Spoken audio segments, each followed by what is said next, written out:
Pues buenos días, creo, ¿no? Buenas noches aquí en España. Buenos días, buenas tardes. Estas cosas, ¿no? De estas ventajas del post-COVID, que es que nos hemos sentido más amigos y más cercanos a pesar de la pantalla, ¿no?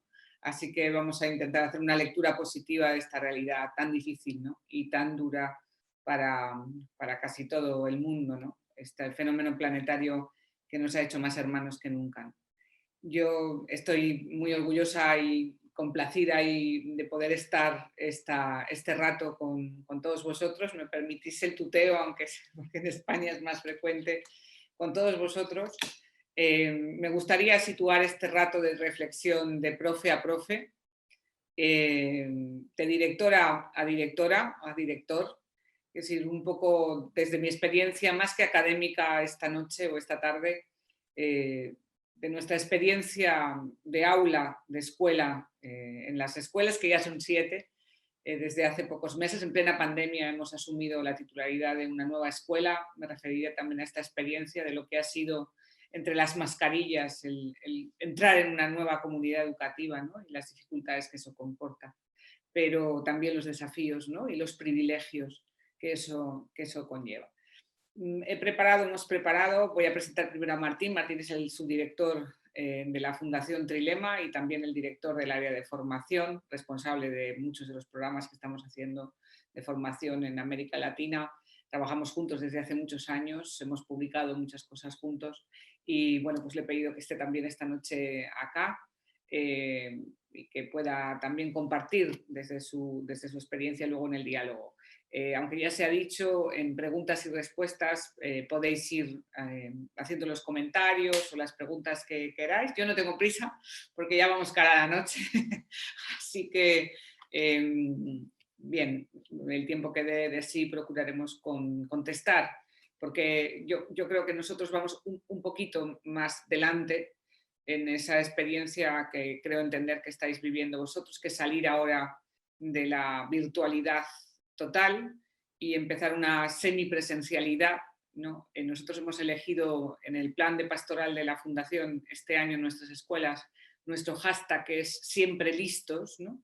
Y hemos elegido todas esas lecturas del Evangelio de la vigilancia constante, ¿no? Yo creo que hemos vivido un adviento de 15 meses y esa permanente vigilancia nos ha hecho tomar muchas decisiones de organización. Entonces, voy a intentar hacer una reflexión más general y luego en la segunda parte voy a compartir algunas de las iniciativas que hemos tomado en esta especie de presencialidad intermitente, que creo que es la realidad a la que estamos todos abocados, porque a pesar de que aquí se abrieron las escuelas ya hace meses, pero es verdad que hemos tenido que abrir y cerrar.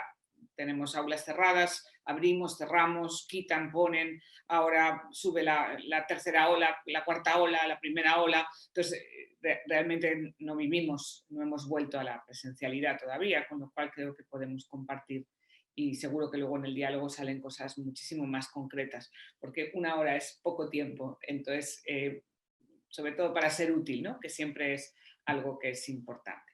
Bien, voy a compartir la pantalla. Le pido a Martín que abra el micro y en cualquier momento pueda intervenir conmigo. Muy bien. Ya estamos aquí. Muy bien. Yo he titulado esta pequeña reflexión Diseñando una escuela, una escuela COVID para un mundo post-COVID.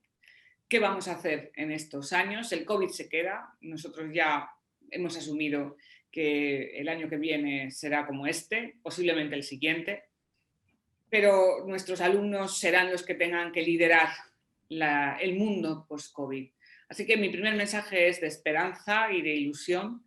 Y yo creo que sí, una de las lecciones más importantes que hemos aprendido acá como sociedad es la misión que tiene la escuela para construir cohesión social, para construir comunidad social, que va mucho más allá de que nuestros alumnos aprendan lengua o matemáticas. Creo que las familias nos echan de menos, por lo menos nos echaban de menos cuando estábamos cerrados. Creo que han comprendido con más profundidad que lo que hacen sus hijos y sus hijas con nosotros en la escuela es fundamental. Creo que han aprendido también que no nos pueden sustituir, que al final el rol del maestro, de la maestra, del profesor, de la profesora es muy importante, es un input muy importante. Hemos descartado estos fantasmas de que de repente, ¿no? La tecnología nos iba a sustituir a todos, ¿no? Entonces, ya dentro de un tiempo, en estas preguntas que te hacían en las conferencias y en los congresos y en las charlas TED, ¿no? Yo he hecho alguna, y siempre te preguntaban, ¿llegará un día donde los profesores no serán necesarios, ¿no? Seguro que habéis visto estos vídeos donde sale el robot en la clase y entonces los alumnos todos conectados. Bueno, pues hemos aprendido que la tecnología no nos va a sustituir, que los cacharros, los dispositivos, no son suficientes para garantizar el aprendizaje fundante del desarrollo de la persona humana. Y ese aprendizaje creo que lo hemos vivido como sociedad. Y eso nos hace y nos despierta muchísimas preguntas. Yo creo que abordamos ahora un momento muy desafiante, ¿no? Muy desafiante y además, al final, un fenómeno, vuelvo a insistir, planetario. Creo que esto es interesante. Quiero decir, todos nos hemos tenido que tirar a un salto cualitativo en el enfoque de la educación, ¿no? A mí me gusta decir que la educación lleva en crisis desde sus orígenes, ¿no? Todas las generaciones se quejan de que la generación de jóvenes que vienen no siguen la tradición y son rebeldes y, en fin, y ha habido protestas, ¿no? Si uno lee la literatura a lo largo de los siglos, la escuela siempre ha estado en crisis, porque la crisis es parte de nuestra naturaleza, ¿no? La tensión en el cambio de la cultura, en el cambio de la concepción, de la visión, de la cosmovisión del mundo entre una generación y las siguientes. Pero es verdad que la pandemia ha puesto encima de la mesa, de una forma más acuciante y a nivel global, una necesidad profunda de cambio en nuestro sistema educativo. Nos ha ayudado a cuestionar, a buscar lo esencial en nuestro trabajo, a echar de menos lo fundante y a ser capaces de descartar lo accesorio, desde la forma en que hemos abordado el currículum hasta cómo hemos abordado, evidentemente, un tema crítico como es la brecha digital que revela o que desvela la brecha de injusticia social y cómo la pandemia ha dañado mucho más a los más vulnerables, ¿no? Y yo creo que va a ser difícil que las políticas educativas de los próximos años obvien esta realidad. Y vamos a tener que hacer un esfuerzo como sociedad, como sociedades, ¿no? Para que esa brecha no se quede. Voy a ser un poco telegráfica en mis mensajes para dejar tiempo para las preguntas, ¿no? Por eso insisto mucho en que uséis el chat. ¿Qué pasó en España el 13 de marzo, ¿no? Ese día donde se dijo que todos nos encerrábamos a casa y había que reaccionar? A mí me gusta distinguir 3 momentos en lo que han sido nuestros ya pues, 15 meses desde ese encierro, ¿no? Primer momento, yo creo que estábamos todos un poco de estado de shock. Nos fuimos a casa. Nosotros en la fundación fuimos muy rápidos, muy ágiles en la reacción. Nos fuimos a casa un viernes 13 de marzo y el lunes ya teníamos muchas medidas tomadas, muchas decisiones rápidas tomadas. Empezamos a hacer asamblea matinal con todo el profesorado de todas las escuelas en red, en algo parecido a lo que estamos haciendo ahora. Y desde el primer día, cada mañana, a las 8 de la mañana, todo el profesorado conectaba, todo el profesorado rezaba juntos, todo el profesorado escuchaba una buena noticia, a pesar de la dureza, una buena noticia siempre vinculada a nuestros alumnos. Todo el profesorado compartía iniciativas, recursos, íbamos, en fin, eso ha sido bueno, ¿no? Hemos tomado muchas decisiones, luego iré compartiendo algunas, pero creo que ese primer momento, ¿no? de solidaridad, de generosidad, de aplausos en las calles, ¿no? Cuando llegó Pascua, cuando pasaron mes y medio, empezó a entrar cansancio social. Y ya las preocupaciones eran de otro tipo, ¿no? Y eran más preocupaciones de las evaluaciones, de los resultados, del final de curso, había mucho cansancio, llegaba el verano, habrá vacaciones, no habrá, abriremos las escuelas en septiembre, no abriremos. El virus dejó de ser el único enemigo. Y entonces la conciliación, es decir, la rebeldía de las familias por las escuelas cerradas y la complicación que esto suponía, todos los problemas laborales, económicos, ¿no? que ha supuesto el virus en las economías, me imagino que como las vuestras, ¿no? Muchas familias en paro, muchos problemas de conciliación. También el virus seguía siendo un enemigo, pero también el aprendizaje, los resultados, las evaluaciones, los accesos a la universidad, etcétera, etcétera, ¿no? Empezó a haber más división social de apoyo a esta virtualización del mundo de la escuela. Y por supuesto está siendo, nosotros ya estamos abordando el final de curso, está siendo un año muy duro, emocionalmente muy duro. Muchos hemos vivido pérdidas personales importantes que han dejado un rastro de dolor y vivimos con esa mochila, ¿no? De la pérdida, la tristeza, el cansancio, ¿no? Lo vivimos y lo vemos en nuestros alumnos. Todas las medidas en las escuelas han puesto en tensión a todo el sistema. Y un mensaje, y por eso pongo aquí este cajero automático, que es una frase de Stephen Covey, que seguro que conocéis por los hábitos de vida de éxito, ¿no? Que tiene una cita que a mí me resulta motivadora y dice, bueno, esto es como cuando uno va a un cajero automático, ¿no? Quiero decir, sacas dinero si antes metiste dinero, porque si en tu cuenta no metiste dinero, cuando tiras a sacar, el dinero no sale. Pues un poco el COVID nos ha hecho también afrontar nuestra historia colectiva como organización educativa, nuestra historia como escuela. Hemos bebido de lo que habíamos hecho previamente. Los que habíamos sido capaces de generar una red, una comunidad educativa cohesionada, de tener un buen vínculo con las familias, de tener una visión del currículum innovadora, con nuevas metodologías, los que habíamos hecho una inversión importante en formación del profesorado. Es decir, todo lo que habíamos hecho durante años, un poco, no sé si allá usan esta expresión, a trancas y barrancas, quiero decir, a veces contra los elementos y sin muchos recursos y buscando de aquí y de allá, de lo que hicimos hemos bebido. Y esto también es importante porque no hemos podido, o sea, no era posible improvisar una reacción rápida en un momento tan difícil. Así que 4 puntos. Primer punto, ¿qué ha supuesto de una forma más ordenada? Ya termino la introducción. Esa inmersión repentina en la hibridación. Me encanta la imagen de esta última cena, ¿no? Ahora ya con las burbujas. No sé si ustedes tienen allá las burbujas, con las ratios, los grupos de 4, las mesas en los bares. Bueno, aquí tenemos un lío un poco todavía. Sabéis que no podemos reunirnos y todas estas cosas, ¿no? ¿Qué fue lo primero que hicimos? Pues como dice Alan November, uno de los padres de la pedagogía digital, que a mí me gusta mucho, que ya tiene un libro antiguo, mucho antes del COVID, ¿no? Decía, un ordenador puede utilizarse, dice él, como un lápiz de $1000, ¿no? Yo creo que esto fue un poco lo que hicimos, por eso he elegido esta imagen, ¿no? Nosotros veníamos usando, antes se referían en la presentación a uno de mis libros, Pedagogías Ágiles, que lo podéis descargar gratuitamente de nuestra web, por eso lo nombro, porque lo podéis, y ahí tenemos muchas herramientas de gestión de equipos ágiles, ¿vale? Nosotros hicimos hace unos años, María Batet y yo, una adaptación del Scrum, del Kanban, de todas las herramientas, el Q3, en fin, herramientas del mundo de la gestión de organizaciones ágiles, que nos ha venido muy bien ahora, al mundo del aula, ¿no? Y entonces, una de las herramientas que usamos mucho en la gestión de proyectos en clase, nuestras clases, podéis ver las fotos en las webs, es el Kanban, ¿no? Entonces, nosotros los niños tenían sus Kanbans, hacen su autonomía, etc. Entonces, buscábamos pues el Trello, es decir, ¿qué podíamos hacer digitalmente para replicar exactamente, esto es importante, esta idea, cómo podíamos replicar virtualmente lo que estábamos haciendo presencialmente? Esta fue la primera reacción.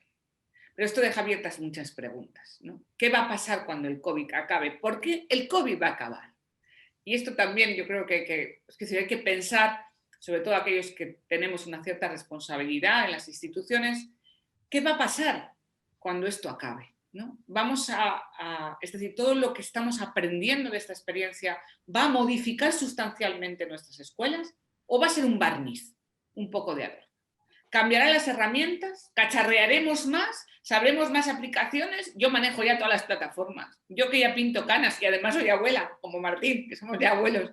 Hemos aprendido más competencia digital en 10 meses que en 10 años. Bien, esto se quedará porque evidentemente sabremos manejar. Pero esto va a llevarnos a cambiar la forma de aprender y más todavía, va a cambiar la calidad del aprendizaje por la incorporación de la tecnología. Y pongo aquí a este amigo, que a mí me gusta mucho referirme, que es el culpable, Andy Carnegie, norteamericano, culpable de las horas de clase. Estos horarios malditos que tenemos, ¿no? De a las 9 matemáticas, a las 10 lengua, a las 11, ¿por qué las clases duran 55 minutos? Bueno, pues este señor tenía que pagar la jubilación a los profesores de Harvard, inventó esto de las horas y los créditos y cuántas horas tiene cada asignatura. Y si una asignatura tiene 35 horas, 70 horas, 128 horas, ¿no? Entonces, claro, nuestras escuelas están diseñadas de una forma relativamente inflexible. Y claro, ¿qué pasó cuando pasamos a la virtualidad? Por lo menos nosotros en el primer momento intentamos replicar, o sea, que los niños en casa estuvieran haciendo más o menos lo mismo.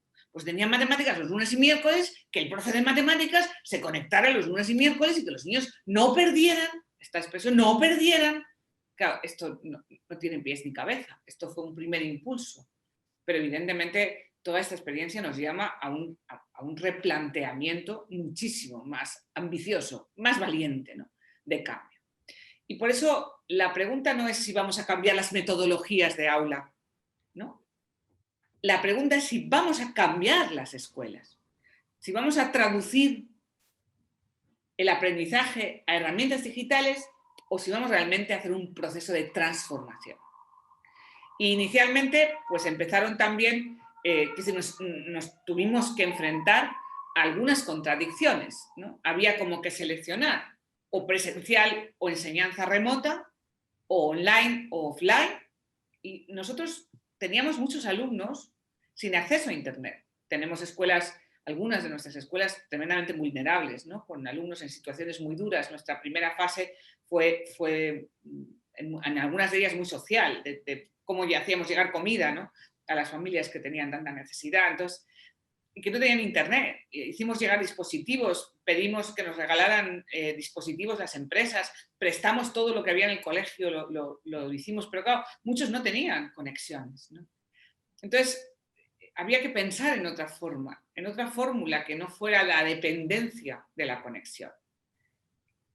Es una contradicción, ¿no? La sincronía o la asincronía. Si mandábamos PDFs, ¿no? Algo que acá ocurrió, supongo que allá también, era mandar mucho PDF. Entonces, las familias decían, es que no da tiempo que los niños hagan todos estos deberes, ¿no? Y luego ese miedo a la autonomía. La escuela tradicional, que va a toque de campana, ¿no? Bueno, pues hace que los niños, que los alumnos, las alumnas sean muy dependientes del adulto. Entonces, necesitábamos vencer esa dependencia y fomentar la autonomía. Y por eso cerramos esta primera parte con esta propuesta, ¿no? Que es un poco nuestro emblema en este momento en el acompañamiento a las escuelas para generar un modelo híbrido para que supere, ¿no? Y que permanezca después del COVID. Porque no hay un modelo bueno y un modelo malo. Porque cada profesor se siente cómodo de una manera diferente, ¿no? Yo estoy ahora dando clase en secundaria después de mucho tiempo, de muchos años. A mí no me gusta usar demasiado cacharro. Creo que mi poder de comunicación es la narración, no la tecnología, porque además cuando se me estropea el ordenador me muero y siempre no funciona. Y cuando llego a clase le tengo que decir a mis alumnos que me ayuden a conectar y tengo que autoconocerme como docente y situarme en esos equilibrios, ¿no? Entonces, creemos que cada estilo docente debe aportar y debe medir y debe conocer bien, ¿no? Y cada asignatura, cada área y cada edad de los niños va a tener unos requisitos y unos equilibrios diferentes. Por eso hemos hecho un planteamiento, cuando hablamos del concepto de hibridación, hemos hecho un planteamiento como una especie de ecualizador, ¿no? Mi hijo mayor es músico y tiene estos cacharros, ¿no? Donde va subiendo, especialista en sonido, y entonces yo no distingo, todo me parece que suena igual, pero él es capaz de subir y bajar los tonos de cada instrumento cuando compone, ¿no? Él compone música.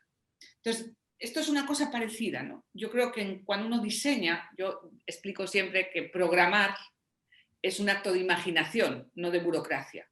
No se trata de rellenar papeles, se trata de soñar tu clase, se trata de imaginar cuál va a ser la reacción de aprendizaje de tus alumnos en función de cuáles son los estímulos que vas a proponerles para que aprendan, ¿no? Entonces, uno imagina, sueña sus 50 minutos, o en nuestro caso, en nuestra fundación, las clases son de hora y media, son más largas. Entonces, yo tengo mi hora y media, mis 2 horas, que en mi caso tengo 2 horas seguidas, completas, y entonces imagino mis 2 horas y voy metiendo elementos, ¿no? Y voy jugando y voy componiendo mi música. Y esto supone manejar esos continuums no solamente a nivel personal como individuo, como profesor, sino a nivel de organización. Y es importante que en un claustro, que en una comunidad educativa, haya profesores capaces de manejar los dos polos, porque todo es importante. Y cada uno de ellos nos va a aportar, no los voy a leer, no tenemos mucho tiempo, nos va a aportar una riqueza y un factor de aprendizaje fundamental. Por eso, cuando hablamos de aprendizaje híbrido, hablamos de un cambio de concepción del aprendizaje. Hablamos de pasar de entender que el aprendizaje es el currículum, lo que tienen que memorizar, a entender que la mente humana aprende todo el tiempo, en todo lugar, en todo momento, de todas maneras posibles y con muchos tipos de recursos. Y eso significa que tenemos que dejar de pensar que el aprendizaje academicista es el único o es el más importante. Creo que el rol de la escuela va a cambiar, ¿no? Me gusta mucho explicar con una frase de Ian McIntosh que la función de la escuela ha dejado de ser sustituir a Google, porque hoy tenemos Google y yo doy clase con los móviles, mis alumnos tienen el celular en sus manos mientras yo doy clase y les pido y buscan y les doy 3 minutos y buscan una información y encuentran una palabra y compiten entre ellos y usan las aplicaciones del celular. Claro que alguno está jugando o está chateando o está viendo porno, claro que sí, que de vez en cuando tengo conflictos de disciplina, pero gano mucho tiempo, porque ya no necesito dar información, necesito que la encuentren, que la juzguen, que la critiquen, que la conviertan en conocimiento, que la usen para resolver problemas, para tomar decisiones, para comprender situaciones históricas, para anticipar consecuencias. Por eso hoy la escuela tiene que dedicarse a lo que Google no puede hacer. Y esto es una de las preguntas que nos lleva a la siguiente parte. Esto supone un cambio grande en el concepto de escuela y también en el concepto de alumnos, ¿no? Hay que enseñarles que investigar no es googlear, ¿no? Ellos ponen en Google, ¿no? Enseguida. ¿Qué significa? Esta semana estábamos trabajando están escribiendo un ensayo, ¿no? Y estábamos en clase y les pregunté cuántos sabían lo que era. Habían visto una peli y les propuse que vieran una película en casa sin límite sobre el concepto de aprendizaje, ¿no? Y el volumen de la memoria y demás, y les dije, ¿qué esperáis meterlo? ¿No? Entonces ellos meten en Google y claro, no entienden que investigar es poner en Google, ya, pero es que investigar no es googlear, ¿no? Y aquí este ejemplo me gusta mucho, ¿no? Si ponéis en Google, si le preguntáis a Google, ¿son los perros mejores que los gatos? Google tiene 144.000 páginas que te demuestran que los perros son mejores mascotas que los gatos. Pero si le preguntas a Google la misma pregunta en orden inverso, ¿son los gatos mejores que los perros? Google te va a demostrar la respuesta contraria y vas a encontrar 100 y pico mil páginas que te demuestran que los gatos son mejores mascotas que los perros. Esta pequeña anécdota, este pequeño juego, nos lleva a esa pregunta, ¿no? Este tópico de ¿son nativos digitales? No. Nuestros alumnos son nativos tecnológicos, pero no nativos digitales. El aprendizaje, el acompañamiento en el aprendizaje de la competencia digital va a ser fundamental. Y entonces preguntaremos, ¿qué tenemos que hacer? ¿Tenemos que enseñarles a usar muchas aplicaciones? Bueno, pues va a ser que tampoco parece que sea lo único, ¿no? Y ahora sí me refiero a este estudio que se ha hecho acá en España durante los meses de confinamiento y que preguntaba qué alumnos y alumnas habían respondido mejor a la situación de confinamiento, ¿no? ¿Quiénes habían sido? Y parecía, ¿no? que iba a ser los que eran más frikis y eran capaces de conectarse y demás. Bien, pues no. Resulta que los alumnos que mejor han respondido, es decir, su eficacia de aprendizaje, su rendimiento ha sido mayor en los tiempos de confinamiento, ha sido, uno, los que tenían un apoyo parental, es decir, una situación familiar más estable; dos, los que tenían una motivación para seguir unidos a la comunidad, es decir, a sus amigos o a sus profesores. Y voy a insistir en estar de modo síncrono, porque yo no sé, o sea, hemos tenido anécdotas muy bonitas, ¿no? Por ejemplo, con los niños de infantil, ¿no? Del kinder, no sé cómo le llamáis allá, de la parvularia, ¿no? Como dicen los chilenos, los niños nosotros tenemos desde 0 hasta 6 años. Claro, estos niños no tenían autonomía de conectarse, ¿no? Y nos decían los papás y las mamás, nos decían, bueno, grábese la profesora para que la vean, porque es que cuando ven a la profesora los niños vibran, ¿no? Entonces, quiero decir, al final, el componente de la motivación, no por aprender, sino por conectar con el profe, con la profe o con los compañeros, segundo factor. Tercer factor, la autodisciplina y la responsabilidad. La autodisciplina y la responsabilidad. Y cuarto factor, las habilidades para el trabajo autónomo, para el trabajo autonomía. La autorregulación y la autonomía. Estos son los 4 factores que han garantizado el éxito en el aprendizaje del alumnado. No si tenían más ordenadores, más computadoras, no si tenían más internet y no si tenían más competencia digital, que también aparece mucho más tarde en el estudio. Esto debería llevarnos a preguntar, entonces, ¿cuáles son nuestras prioridades? Este esquema que es de Kathleen Tucker, una de las grandes especialistas norteamericanas en blended learning, en aprendizaje híbrido, plantea una cosa que a nosotros y a mí me resulta especialmente sugerente. El impacto que va a tener el aprendizaje, el modelo de escuela híbrida, no es qué vamos a hacer en digital, sino cómo vamos a cambiar la presencialidad, cuáles van a ser nuestras nuevas prioridades en la clase, en el aula presencial, en la escuela, para garantizar que aprovechamos esta especie de tesoro que es poder estar con ellos. Y además vamos a tener que incluir en nuestros idearios, en nuestros proyectos educativos, el mission statement, como dicen los anglosajones, ¿no? Unas nuevas características que van a ser fundamentales en el perfil competencial del alumnado del futuro. Nosotros llevamos muchos años trabajando las 21st Century Skills, las habilidades del siglo XXI, los currículums competenciales. La Comisión Europea acaba de publicar una nueva versión del currículum por competencias, justamente poco tiempo antes de la pandemia. Estamos realizando con el BID, con el Banco Iberoamericano de Desarrollo, un estudio mundial sobre los mejores currículums del mundo en Skills 21st Century. Hemos ido analizando cómo se han incorporado en las políticas educativas en los últimos 5 años. Hemos elegido 20 países, es decir, llevamos mucho tiempo dándole vueltas, ¿no?, a cuál va a ser ese perfil fundamental del futuro. Bien, pues hay algunas cosas nuevas que no habíamos pensado antes de la pandemia. Las bolitas de colores son del ideario de la Fundación Trilema, de nuestros coles, ¿no? Esto es lo que nosotros queremos que sean en el futuro. Y estas son algunas prioridades que empiezan a salir, ¿no? No habíamos pensado que nuestros alumnos iban a ser no solamente consumidores de contenido, sino también iban a ser creadores de contenido. Por supuesto, van a tener que tener un perfil de investigación autónoma importante. Van a ser comunicadores globales, se han ampliado el mapa de públicos, nos hemos hermanado y conectado con aulas y con compañeros de otras ciudades, de otros lugares, ¿no? Y por supuesto sigue habiendo y hay una conciencia del potencial que va a tener los más jóvenes, ¿no?, como transformadores sociales y en el ámbito de la solidaridad.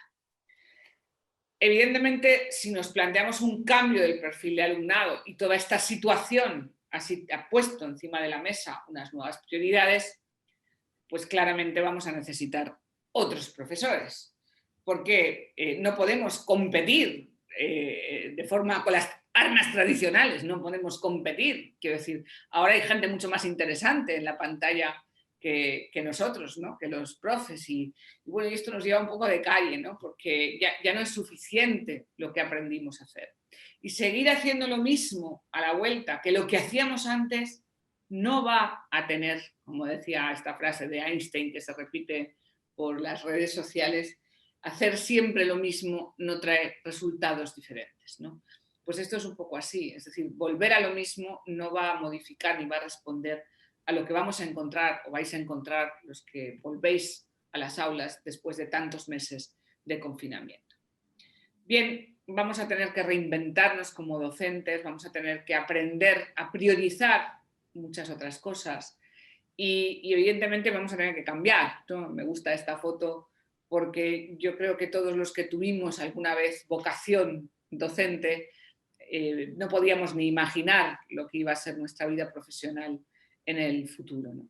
Quizá un cambio importante con este ecualizador que os mostraba al principio es que de ser los dueños del aprendizaje, esto me parece importante porque los sistemas educativos, las políticas educativas, incluso los directores de los centros tenemos esta idea de que nosotros decidimos el currículum, ¿no? y peleamos aquí en España, o sea, les encanta pelear. Entonces, llevamos años, creo que tenemos ya 7 leyes educativas en 40 años, entonces, bueno, pues tenemos mucha costumbre, cambiamos de ministro, no sé ustedes, pero acá se cambia el ministro de Educación con mucha frecuencia, entonces todo el mundo está siempre discutiendo, ¿no? Y entonces uno de los temas más habituales es el currículum, ¿no? Y aquí se pasan horas y horas decidiendo lo que hay que estudiar, se hagan estas listas interminables, ahora estamos otra vez en un debate curricular, ¿no? Y a mí me hace mucha gracia, porque de lo que ponen los papeles a lo que el profesor decide que los alumnos tienen que aprender, hay una distancia enorme. De lo que el profesor decide, ¿vale?, que quiere que los alumnos aprendan, a lo que los alumnos piensan que van a aprender, hay otra distancia enorme. Pero de lo que los alumnos piensan que van a aprender a lo que realmente aprenden, la distancia también es enorme. Esto lo explica muy bien Marzano, ¿no?, con los distintos niveles de diseño curricular. Entonces, teníamos la idea de que somos los propietarios del aprendizaje, los propietarios del currículum, y yo creo que vamos más a un modelo de directores de orquesta donde, insisto, vamos a tener que incrementar exponencialmente la autonomía en la decisión del aprendizaje. Y de la misma manera que el estudio que me refería antes mostraba cuáles eran los alumnos que mejor habían reaccionado o vivido, ¿no?, el confinamiento, el mismo estudio se plantea cuáles son los profesores que mejor han reaccionado al confinamiento, ¿no? Y entre los 8 factores, ¿no?, que han ayudado a muchos profesores, por supuesto la competencia digital, porque en nuestro caso sí que es cierto que muchos de nosotros, o sea, yo recuerdo que yo no sabía compartir pantalla, ¿vale? Si ustedes entran o vosotros entráis en la página web de nuestra fundación, tenemos colgados, hicimos muchos seminarios, muchos webinars sobre muchos temas en abierto, gratuitos, ¿no? Hubo una eclosión de generosidad. Pues si vais a los primeros, yo estaba dando el webinar, el primer webinar, con la tele de mi casa, y en la tele ponía el PowerPoint y a mi lado estaba la tele y yo estaba al lado porque yo no sabía compartir pantalla en una plataforma. Entonces, evidentemente, las primeras semanas era todo a ver qué hacíamos, ¿no? Y evidentemente tuvimos que aprender. Pero luego hay algunos factores muy interesantes. A mí me gusta mucho el peso, por ejemplo, de la experiencia previa docente, ¿no? Y me ha llevado a hacer una reflexión muy profunda. ¿Por qué los profesores con experiencia, a pesar de no tener mucha competencia digital, fueron buenos en la reacción? En nuestro caso, creo que hay 2 factores importantes. Uno, porque el confinamiento se produjo a mitad curso, con lo cual esto nos lleva a pensar que la complicidad, y voy a repetirlo porque es un concepto muy importante, la complicidad entre los alumnos y su profe, sobre todo con el tutor, ¿no?, el phone tutor, como dicen los anglosajones también. El tutor, el profesor de grado, de aula, no sé cómo le llaman ustedes, ¿no?, pero esa complicidad que se genera con tus alumnos, con tu grupo, ¿no?, que les miras, ¿no?, que entras en clase, ¿no? Yo entro, tengo clase además después del patio, con lo cual cuando llego están un poco, ya llevan las camisas todas por fuera, se han manchado, se han tirado el zumo, el otro le ha tirado el bocadillo, el aula está asquerosa, en fin, son adolescentes, tal, ¿no? Y yo entro y tengo 30 segundos donde yo sé cómo están. Tengo una especie de termómetro, ¿no? Aparte de para medir la fiebre del COVID, mido también su estado emocional de grupo. Y si se ha pasado algo, si se han metido con alguno, solo como veo que están y qué grupos están en cada sitio y quién está afuera y cuál está solo, ¿no? De repente tengo muchísima información. Entonces, esa complicidad la tuvimos porque el confinamiento se produjo a final de curso. Sin embargo, cuando nos fuimos de vacaciones y a la vuelta tuvimos que empezar curso nuevo, pero muchas aulas en nuestro caso, porque tuvimos contagios, etcétera, y no se pudieron incorporar, y los profesores no conocían a los niños, era mucho más complejo el tener o generar, ¿no?, esa relación pedagógica. Eso nos ha hecho tomar muchas decisiones a la hora de priorizar y de organizar, ¿no? Y luego, por supuesto, la flexibilidad curricular, es decir, nosotros teníamos mucha experiencia porque desobedecemos muchas leyes, ¿no? Como las cambian tanto, pues tampoco nos preocupamos mucho. Entonces, tenemos un proyecto educativo muy potente, muy fuerte, muy flexible, con mucha autonomía, en fin, muy creativo, ¿no? Entonces, estamos muy acostumbrados a no hacer mucho caso del currículum legal o de los libros de texto. Y eso, pues, nos ayudó, ¿no?, a poder rediseñar rápidamente y con mucha agilidad, tomar muchas decisiones de organización escolar. La flexibilidad, la autonomía, la capacidad de generar redes, de generar equipos, fundamental, y sobre todo un cambio en la cultura de evaluación, ¿no? Todos estos factores nos ayudaron. Por eso, dentro de estas decisiones, hemos tomado o hemos priorizado algunas de ellas que nos ayudaran a crear complicidad virtual. Es decir, bueno, pues eso, brindar tiempos para la conversación, ¿no? En pantalla, una cosa habitual cuando llegas a una clase es que los primeros minutos pues los sitúas, haces una broma, les pides que renquen, el que está un poco despistado le pegas una colleja, bueno, no les puedes tocar, pero virtual. Y gastas unos minutos en centrar el grupo, lograr la atención, un elemento de motivación inicial. Claro, cuando empezamos en la pantalla te lanzabas el contenido. O sea, se encendían las pantallas, a ver, ¿quién no va? No sé cuántos, fundano, conéctate, enchufa, le riñas, enchufa la pantalla, hace no sé cuántos. Entonces, la estructura de la secuencia del aprendizaje no se replica.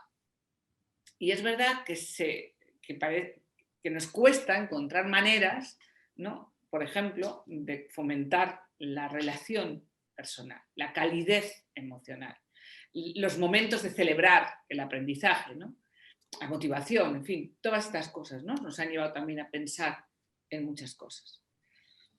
Por otra parte, el tema digital, pues no solamente nos ha afectado a los profesores, sobre todo con los niños más pequeños, pues dependíamos mucho de la competencia digital y de la disponibilidad digital de sus padres o de sus familias.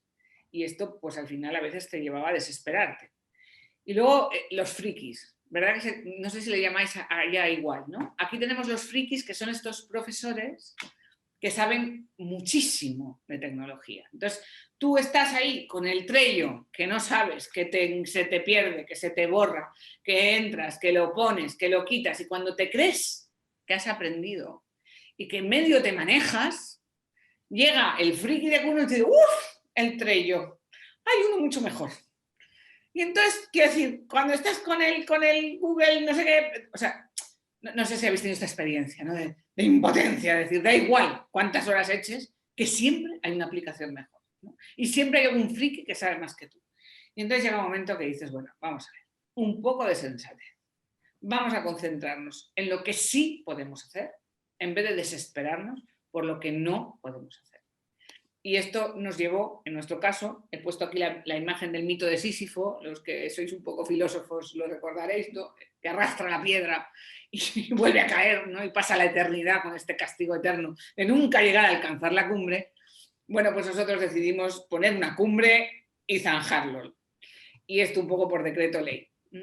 Y decidimos hacer una selección básica de aplicaciones de obligado cumplimiento y hacer un esfuerzo enorme en formar a las familias, a los alumnos y a los profesores en un kit básico de herramientas digitales que todos teníamos que manejar. Y esto nos ha ayudado, ¿no?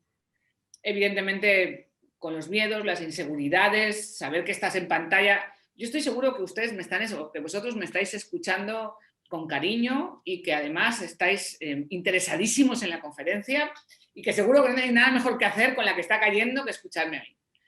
Pero pregunto, ¿cuántos tenéis otra pantalla al lado y a la vez estáis leyendo correos, viendo alguna red social, contestando un mensaje, o habéis quitado la cámara y os estáis tomando un tecito, como dicen allá abajo, o un café? Nos hemos acostumbrado los adultos a hacer varias cosas. Pues imaginaros, si nosotros, adultos motivados, hacemos 3 cosas a la vez mientras escucháis la conferencia, cada uno de vuestros alumnos, por mucho que os quiera, ¿cuántas cosas y pantallas tienen abiertas mientras os escuchan a vosotros? Entonces, esta especie de ansiedad que tenían los profesores sobre el control del aprendizaje, esto hay que aprender a superar. Y vuelvo a insistir en esta pregunta, ¿no? ¿Qué hacemos en el tiempo síncrono? ¿Qué hacemos en la presencialidad? ¿O cómo gestionamos los ratos, los tiempos, donde sí vamos a estar con ellos? Y cómo tenemos que cambiar, vuelvo a insistir, las prioridades y caminar a priorizar la autonomía del alumno. Y esto nos lleva un poco a pensar en cómo tenemos que rediseñar las secuencias de aprendizaje, ¿no? Esta es nuestra secuencia tradicional. Nosotros en la Fundación publicamos muchos libros y muchos materiales didácticos, cientos de ellos literalmente, y ahora estamos embarcados en varios proyectos de educación para la salud, de religión, de valores, y siempre tenemos la misma secuencia: experiencia, narración, reflexión, transformación, que viene un poco de la pedagogía experiencial en su día de David Cole, pero que nos ayuda mucho a secuenciar. Y tenemos que preguntarnos cómo mantenemos un aprendizaje profundo. Me gusta la expresión de Ortega y Gasset, un filósofo español: pensar con los pies, así define la experiencia, ¿no? Bien, pues cómo vamos a generar experiencias intensas, ¿no? Justo antes de conectarme con vosotros estaba escuchando a Andreas Schleider y había un debate de la OCDE sobre el impacto digital en los cambios en los sistemas educativos, ¿no? Y decía, una de las cosas que decía Schleider es que si hay que darle valor a la experiencia. Bueno, esto ya lo venimos diciendo antes del COVID, cómo generamos experiencias intensas, ¿no? Con recursos de todo el mundo, pero sin contacto vital. Cómo construimos nuevas narraciones que expresen, que verbalicen la complejidad de esas vivencias. Cómo garantizamos reflexión, estudio, pensamiento crítico, profundidad.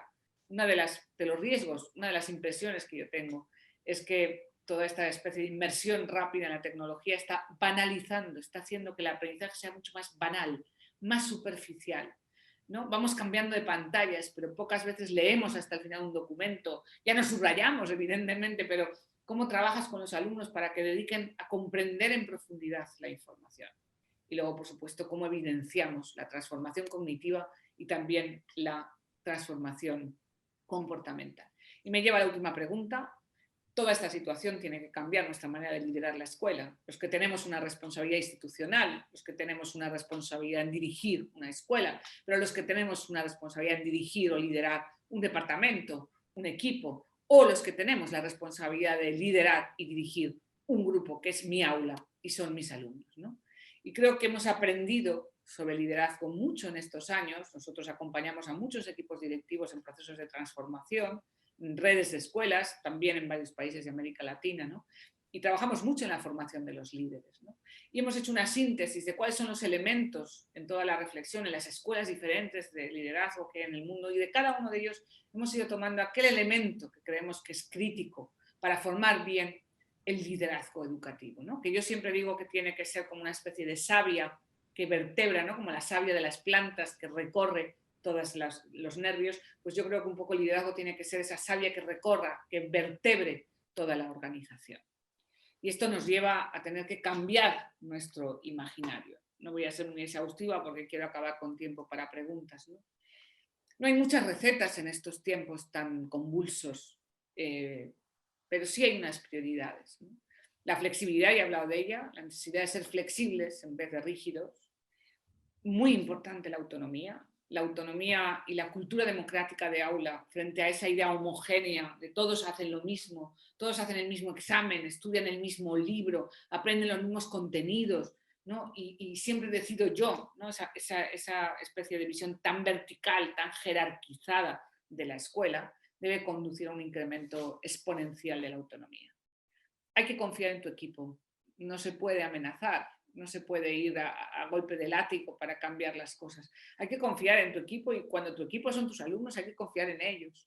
Hay que dejarles espacio para equivocarse, hay que dejarles incluso espacio para que te mientan o te engañen, ¿no?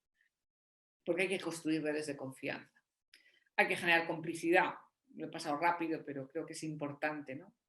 Hay que cultivar y hay que aprender a discernir y a tener el foco del aprendizaje frente a la burocracia. Yo no conozco Uruguay, esto es una asignatura pendiente, así que espero que podamos visitarlo en algún momento, pero los sistemas políticos, las políticas educativas tienden a ser muy burócratas. Yo no sé allá, aquí la inspección ha sido penosa, voy a decirlo, no creo que haya ningún inspector español escuchándome, pero en general nos están machacando, pidiendo papeles a todas horas, con la que está cayendo, ¿no? Y con todas las dificultades que estamos viviendo, a veces te encuentras con peticiones totalmente surrealistas, ¿no? Y llenar papeles y más papeles y más papeles, ¿no?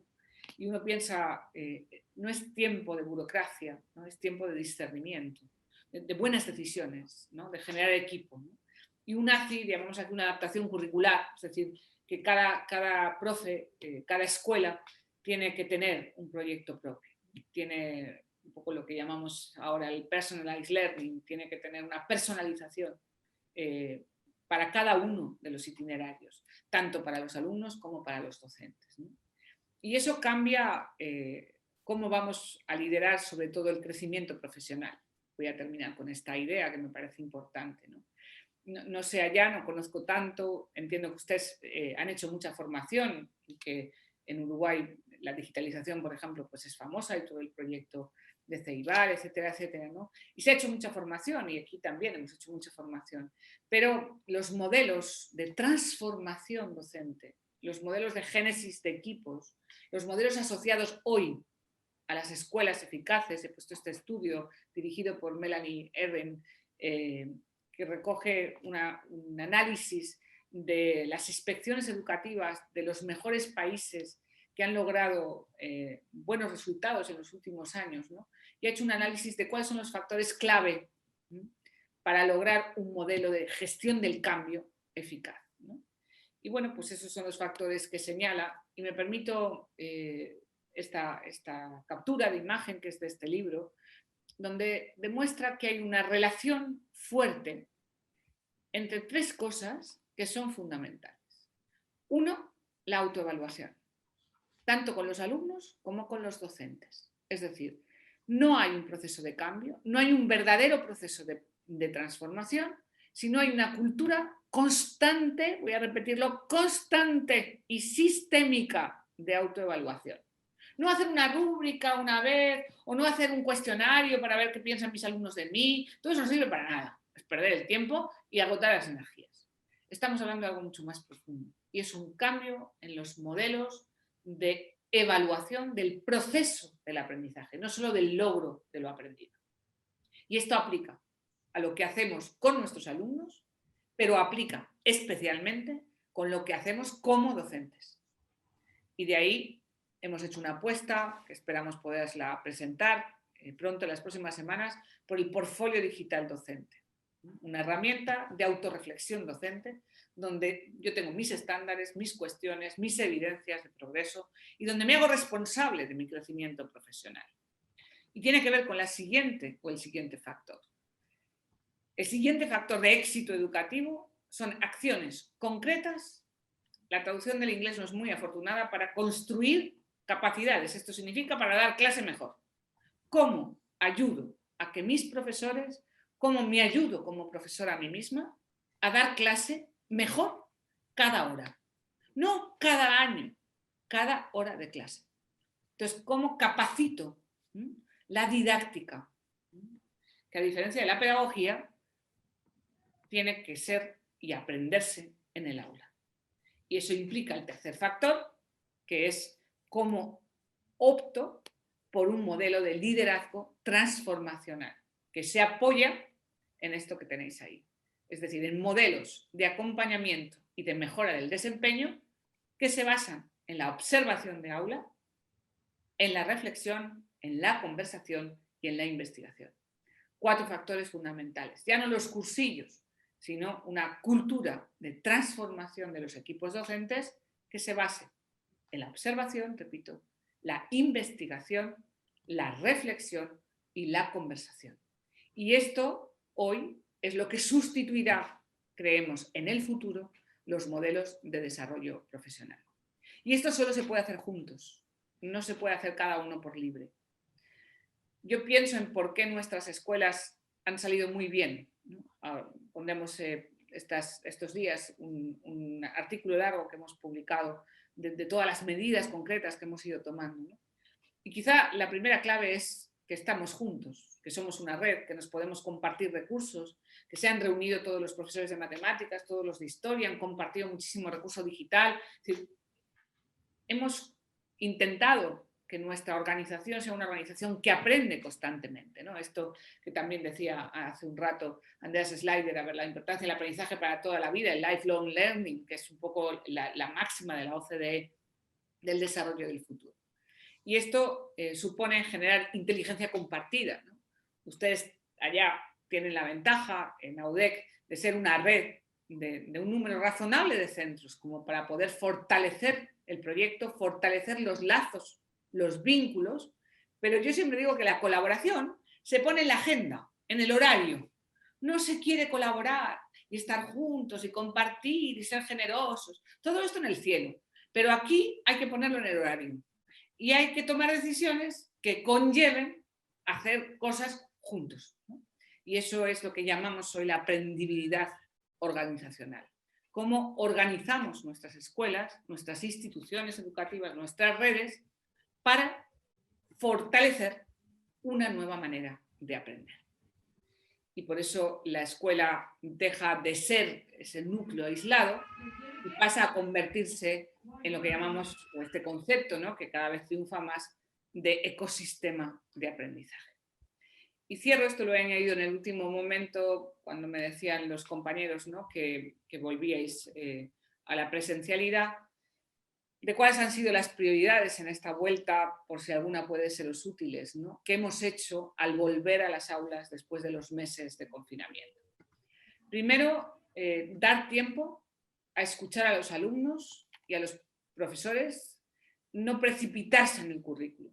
Y esto nos llevó a hacer algo que hemos llamado el trimestre cero, que fueron las primeras semanas de curso donde no dimos clase normal, sino que generamos muchas actividades para repescar lo que se había perdido, ¿vale?, para buscar los contenidos esenciales en las áreas, pero también para estar con el tutor y abordar toda la brecha, ¿no?, emocional con la que venían nuestros alumnos. Por supuesto, hemos incorporado todas las rutinas y estrategias de protección, de distancia, las mascarillas. Inventamos lo que se llamó el 5x5x5x5, 5 mascarillas de 5 colores para 5 días de la semana con 5 personajes de nuestro programa Fluye, que es el programa de salud. Está en la web si lo queréis mirar. Esto nos ha ayudado a controlar mucho, porque los niños llevan colores distintos según las edades, entonces nos permitió protocolizar muy bien y ordenar muy bien las entradas, las salidas, los tiempos, sin que se mezclaran, ¿no? Yo tengo con humildad y temor y temblor, porque esto nunca se sabe, que decir que ciertamente no hemos tenido contagios dentro de las escuelas, los hemos tenido fuera y hemos tenido que confinar, pero creo que hemos hecho unos protocolos de seguridad envidiables. Hemos priorizado el entrenamiento de habilidades críticas y de autorregulación. Llevamos un programa propio de entrenamiento de funciones ejecutivas, también podéis encontrar en nuestra web uno de mis libros que se llama La inteligencia que aprende, que salió ya hace 3 años, lo podéis descargar también gratuito, con un modelo de entrenamiento de funciones ejecutivas. Hemos priorizado en nuestras clases y hemos formado a los profesores para que apuesten por las funciones ejecutivas que tienen que ver con la autorregulación. Control de impulsos, planificación, selección de metas, persistencia en el trabajo, es decir, todas aquellas funciones ejecutivas, todas aquellas habilidades de la mente que permiten que el alumno se haga cada vez más fuerte de forma autónoma para abordar el aprendizaje. Hemos hecho un kit de emergencia, es decir, tenemos preparado lo que llamamos el kit de emergencia de cada asignatura, que son un pack de actividades que en el caso de que, bueno, no sé, acá si hay un contagio o hay un positivo o hay una sospecha y cerramos toda la clase, cerramos el aula, se van a casa. Entonces, claro, se van a casa en cuestión de horas, que si a lo mejor te avisan a las 9 y tienes a las 11 que mandar a todos los niños a su casa. Entonces ahí van el kit. Ese kit de emergencia tiene muchos recursos offline. De modo que los niños, aunque no tengan internet o no tengan dispositivo, tienen preparado el kit de emergencia durante las 2 semanas que dura el confinamiento preventivo para que no se pierda el hilo del aprendizaje. Hemos hecho un trabajo importante con las familias, teníamos tres conexiones semanales durante el confinamiento y desde que hemos vuelto una vez al mes tenemos una asamblea general donde vamos informando cada mes de los avances, de lo que está pasando con la enfermedad, pero también de todo lo que vamos haciendo en los colegios, ¿no? Hemos hecho comunidades virtuales, es decir, no queremos abandonar el aprendizaje cooperativo, colaborativo, entonces hemos generado modelos de trabajo, herramientas de trabajo y grupos virtuales, sobre todo a partir de quinto de primaria, para que los niños ya tengan su equipo en caso de que tengan que volver, ¿no? Por supuesto, hemos hecho mucho trabajo sobre ciudadanía digital, corresponsabilidad, ciberbullying, que es un problema grave, ¿no?, que se ha incrementado tremendamente en estos tiempos. Y sobre todo también hemos trabajado con ellos sus expectativas sobre sí mismos, ¿no? Y un poco, bien, hemos hecho algunos cambios, sobre todo hemos hecho una apuesta importante en el plan de acción tutorial, y tenemos 2 horarios preparados, creo que eso también es interesante. El horario normal presencial, pero tenemos también ya preparado el horario compactado para los confinamientos recurrentes, cuando los alumnos se tienen que ir, para no replicar y evitar aquello que pasó al principio de que todos querían hacerlo todo. Y bien, he corrido un poco en el final, una hora justa para que tengamos un rato para preguntas. Me gusta esta imagen, ¿no? Porque creo que no es fácil, no está siendo fácil para nadie. Vuelvo a insistir, no se nos puede olvidar que sigue muriendo mucha gente. Acá siguen muriendo cada día bastante gente y muchos cerca. Hemos perdido personal en nuestros centros, hemos perdido algunas personas. Hemos perdido gente en nuestras familias, hemos vivido muchos dramas y no es fácil. Tampoco podemos, a mí me hieren, ¿no?, estos discursos a veces de estos gurús de la pandemia, hemos aprendido las consecuencias positivas. Miren, no, o sea, esto es un drama histórico y es un drama que marcará un hito, yo creo que en la historia. Pero el futuro está por dibujar. No, nadie se atreve hoy a predecir qué pasará en 10 años. No creo que nadie pueda atreverse en este momento. Yo estoy participando ahora con el gobierno español en un trabajo sobre estrategia 2050, ¿no? Hemos hecho una prospectiva en el 2050 y cuesta mucho imaginar o cuesta mucho pensar qué será el sistema educativo del 2050, ¿no? Y yo decía en una de las reuniones, no quiero pensar en lo que va a ser el 2050. Quiero pensar en lo que quiero hoy que sea ese 2050 y qué decisiones tengo que tomar hoy para que el 2050 sea lo que yo deseo que sea. Creo que hay que elegir, ¿no? Y yo creo que la escuela tiene un poder enorme, ¿no? Y esto lo hemos visto, pues así ha empezado la conferencia, creo que lo hemos vivido y lo hemos palpado, ¿no? Como Santo Tomás, hemos metido los dedos en la llaga de la historia y hemos sentido lo importante que es aquello que hacemos. Creo que salimos los profes, las maestras, los maestros, los profesores, las profesoras, creo que hemos salido con un sentimiento renovado de misión. La misión de hacer que la vida de cada uno de nuestros alumnos, de cada uno de nuestros niños y niñas sea mejor. Y eso es lo que da sentido, ¿no?, a todo el trabajo que todavía nos queda por hacer. Y hasta aquí. Voy a dejar de compartir pantalla y os dejo la palabra a vosotros. No sé si hay muchas preguntas, si no hay. Las hay, Carmen. Y no me he atrevido a interrumpirte en ningún momento porque creo que... Iba rápida. Que se notaba que estabas a gusto compartiendo y no, vamos, creo que no merecía la pena que te interrumpiese en ningún momento. El cierre que has comentado, otras veces te he escuchado hablar de que la visión es un acontecimiento. Estando con centros como AUDEC, creo que tú lo vinculas claramente a la visión profética, que no es adivinar el futuro, sino protagonizar el presente, ¿no? En ese sentido, justo lo que comentas, ¿no? No es imaginar cómo va a ser la escuela o el futuro, sino qué queremos los que estamos aquí presentes hoy. Que sea la escuela es la gran clave que quizás nos ha hecho transitar y agarro aquí la pregunta de Gervasio, que en cierta manera él mismo dijo, creo que me la has contestado ya, ¿no? Porque preguntaba hasta qué punto hibridar.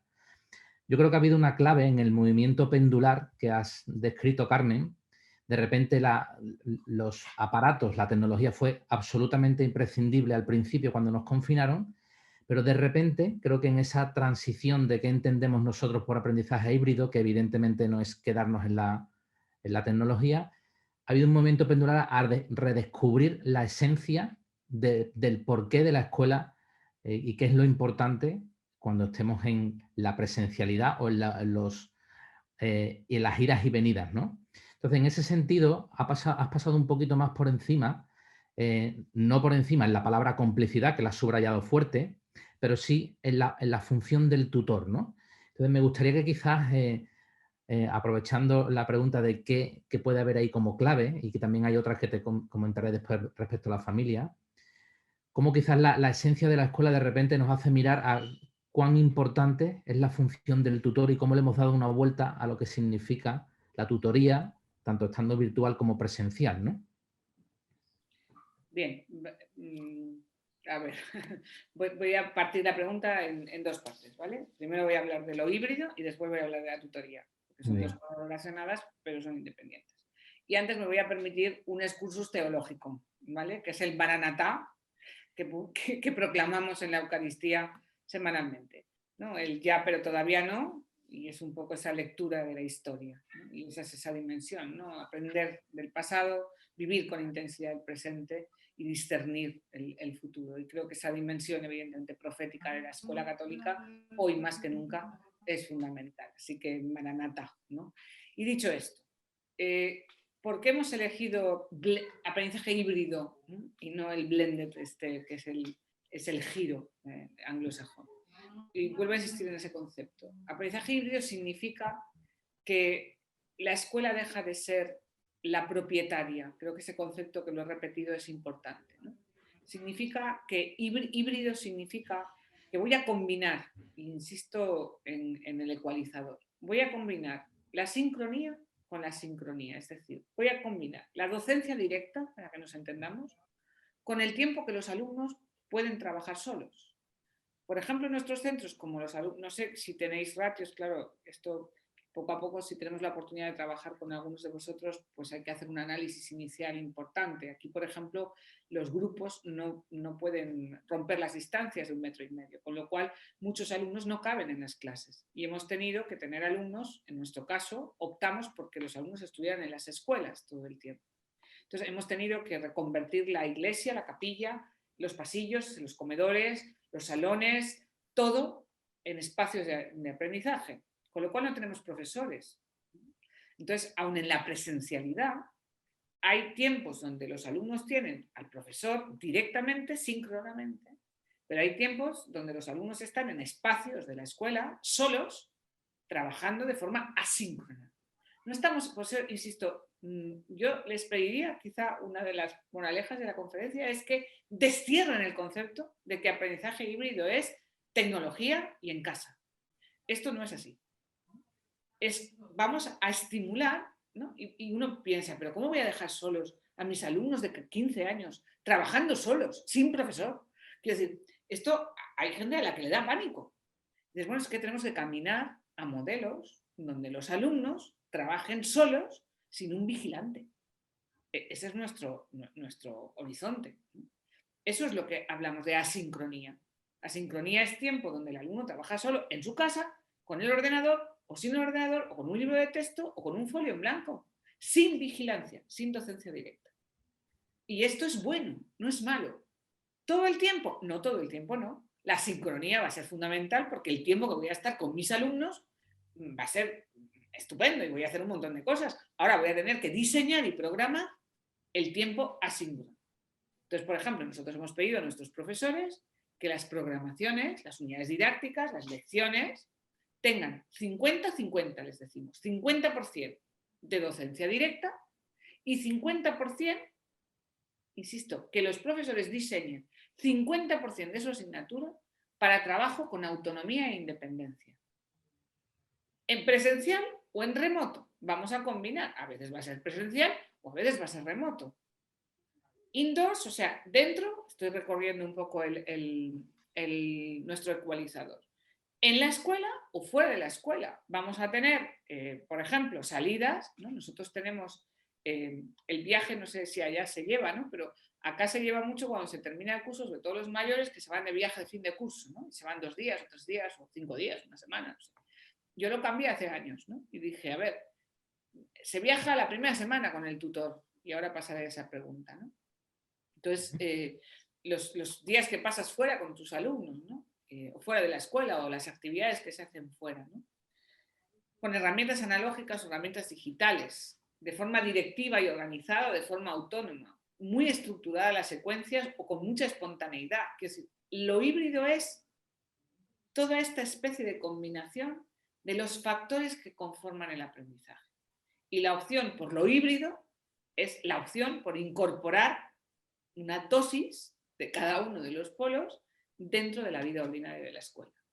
Insisto, no es usar tecnología. Eso es solo uno de los factores, que depende de las escuelas, depende de la edad.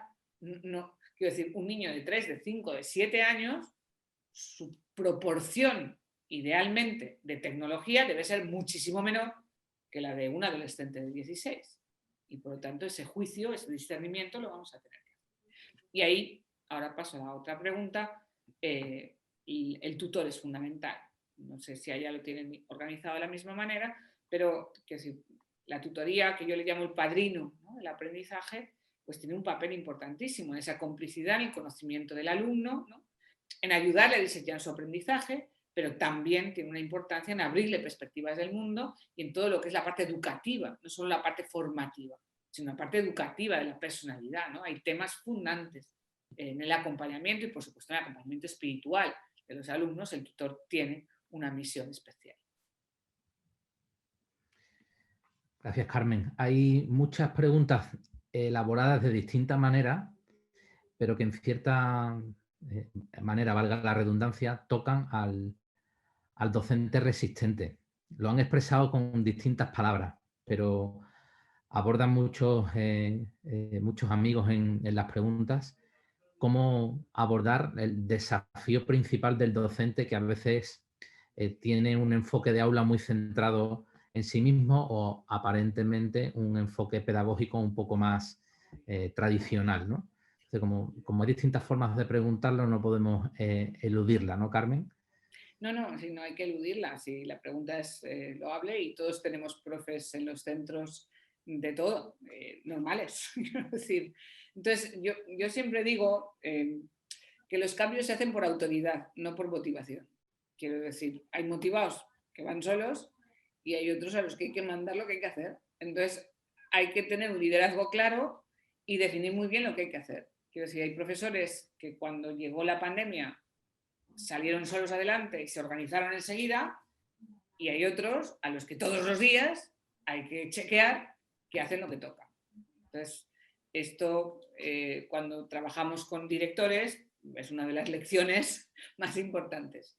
Y es que no se dirige igual a todos. Esto de que hay que hacer con todos lo mismo para ser justos es una mentira, ¿no? Hay que hacer cosas muy distintas con cada perfil de profesor que tengo en mi centro. Entonces, las personas motivadas, creativas, responsables, que se autoforman, que se comprometen, pues hay que dejarles muchísima autonomía, mucha libertad y poco control. Y los profesores, que alguno hay, que supongo que no se conectan a estas conferencias y que son resistentes y que no quieren cambiar o que no quieren estudiar o que no tienen, quiero decir, que no quieren un poco entrar en un proyecto que sea ilusionante, pues a estos hay que marcarles de cerca, controlarlos frecuentemente y pautar con autoridad lo que tienen que hacer y ya está. Y gradualmente, si el proyecto es bueno, gradualmente el clima de la escuela va arrastrando a la mayoría de los profesores, ¿no? Yo siempre digo que en el claustro hay como bueno, en el aula, cuando uno tiene un grupo de alumnos, tiene 3 tipos, ¿no? Siempre hay 2 o 3 alumnos que te adoran, que da igual lo que les digas, que ellos, los primeros, voluntarios, ¿no? Y siempre todo lo que quieras te adoran y te quieren y tal. Luego hay 2 o 3 que te odian. Da lo mismo lo motivante y lo guay que sea lo que hagas en clase, que se ponen al fondo con la cara de cordero degollado, totalmente repantigados, y no hay manera de que se muevan. Y tú estás obsesionado en esos 3, pero el problema no está ni en unos ni en los otros. El problema está en que los otros 20 y tantos no son ni un extremo ni otro. Y depende de lo que tú hagas, se van a inclinar hacia un lado o se van a inclinar hacia el otro. En los claustros de profesores pasa lo mismo. Siempre hay profes que van solos, profes que nunca cambiarán y que yo siempre digo que hay que hacer la vida un poco imposible, y la gran mayoría, pues si el proyecto es bueno, es ilusionante, las pautas están claras, las herramientas para formar y para ayudarles son útiles, son eficaces, pues la gente se va cogiendo. Hay muy pocos profesores que cuando ven que un modelo de cambio ayuda a los alumnos, no se enganchan. Es decir, que trabajando de otra manera, que incorporando otras estrategias, que aprendiendo, no sé, yo pienso ahora lo que estamos haciendo con las funciones ejecutivas, con todo el tema de aprender a pensar, ¿no? Como ves los profesores orgullosos, ¿no? Que presumen de, mira mis alumnos, esta mañana estaba con un profesor, ¿no? y me enseñaba los portfolios de sus niños y estábamos viendo a las 7 de la mañana, espérate que te enseño espera, ahora este, ¿no? Y no me está contando lo que él ha hecho, me está contando lo que el alumno ha logrado. Y ese orgullo está en la raíz misma de la vocación docente. Y eso es lo que el líder, el director, el equipo directivo tiene que suscitar. Un proyecto claro, de cambio, de gestión un poco de toda la transformación que se desea para la escuela, con muchas acciones, estrategias, recursos y con un modelo claro, evidentemente, de autoridad, que eso no es autoritarismo, ¿no? Yo siempre digo que, como soy teóloga, la autoritas bíblica viene del reconocimiento de la experiencia, ¿no? A diferencia de la potestas, que es el poder, que eso sí que es un abuso, bueno, pues la autoritas, la autoridad viene del cielo, como dice el Evangelio, viene de ese saber hacer. Y en ese sentido creo que hay que hacer fuertes en los claustros a los buenos. Yo siempre digo, esto me lo tuitean mucho, que un buen clima en una escuela es que los buenos estén muy contentos y los malos muy enfadados. Esto sería un poco la síntesis de la respuesta. Uno tiene que preguntarse qué pasa si resulta que los malos profes están contentos y los buenos están quemados. Entonces sí tienes un problema grave. Creo que he contestado más o menos, me moja mucho, ¿eh? Muy clara.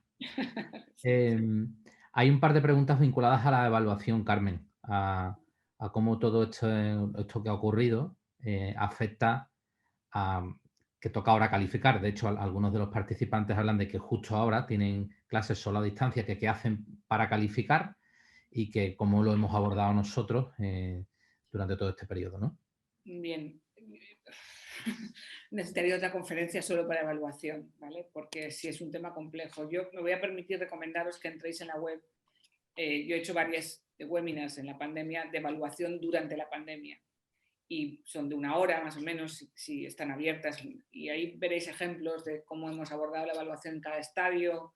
Hemos hecho unos boletines criteriales, tuvimos una experiencia muy interesante de coevaluación con las familias. Hicimos unos cuestionarios de 25 ítems, están colgados en el Power de la conferencia, los podéis descargar, donde preguntábamos a las familias muchas cosas sobre cómo estaba viviendo cada niño en su casa, desde el estado emocional, la irritabilidad, la agresividad, la disposición del aprendizaje, la colaboración en casa, en fin, muchas. Y con todo esto, las sesiones de evaluación fueron muy personalizadas. Hicimos unos boletines criteriales, en fin, hemos hecho muchas cosas que sería ahora largo de explicar, ¿no?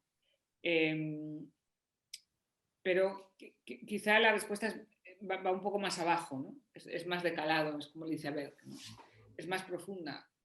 No hay mucho problema en cómo calificamos, ¿vale? Y yo siempre digo que en caso de duda, misericordia, que somos católicos. Si estamos entre el 7,25 y el 7,57, pues le pones un 8 y así seguro que no te equivocas. El problema no está en la calificación. El problema está en que evaluar significa acompañar para la mejora. Es decir, es como testas el proceso de cada alumno y eso es muy complejo de forma virtual. ¿Cómo te aseguras? O sea, a ver, yo estoy en clase y estoy explicando y yo miro a mis alumnos y yo sé si entienden o no. O si a los 3 minutos han desconectado.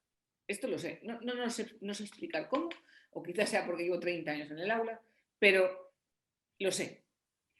Esto no lo sé cuando los veo en pantalla. No puedo testar su nivel de comprensión. Entonces, las evidencias virtuales tienen que tener mucha calidad metacognitiva. Es decir, tengo que saber sacar o plantear no solo la respuesta correcta, porque evidentemente con el dispositivo la pueden copiar, sino la reflexión metacognitiva sobre la tarea que mando o que pido.